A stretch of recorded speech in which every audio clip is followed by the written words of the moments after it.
เจริญพรสาธุชนญาติโยมทุกท่านบันไดนาคสุดลูกหูลูกตาที่ญาติโยมได้มองเห็นขณะนี้คือบันไดนาคขึ้นไปกราบบูชา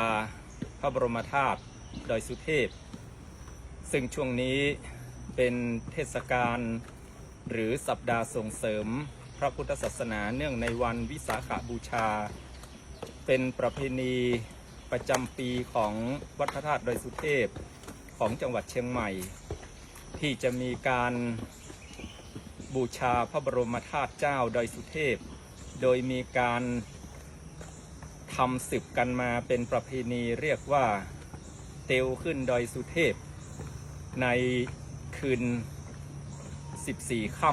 ำเดือน 6หรือเดือน 8เหนือเพื่อไปบูชา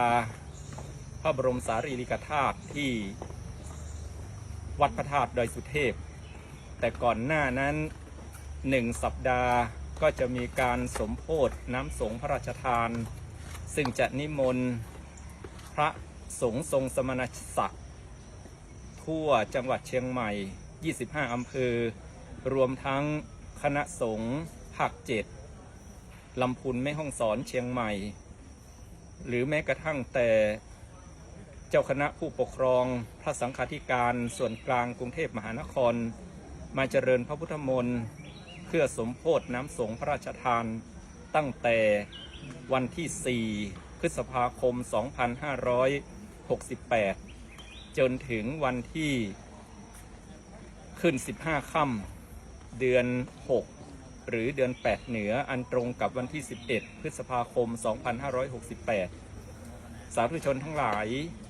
การบูชาในพระพุทธศาสนาของเรานั้นพระพุทธองค์ตรัสว่ามี2 ประการ1คืออามิสบูชาการบูชาด้วยวัตถุสิ่งของภายนอกเช่นดอกไม้ธูปเทียน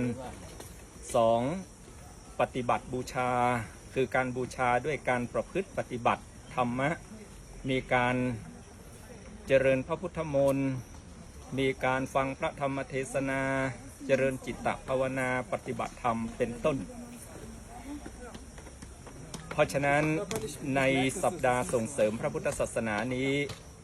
เราก็ควรปฏิบัติบูชาด้วย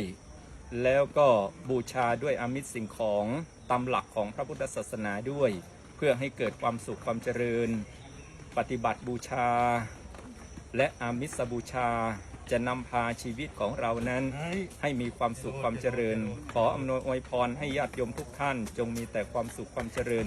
ด้วยกันทุกคนทุกท่านเทอญ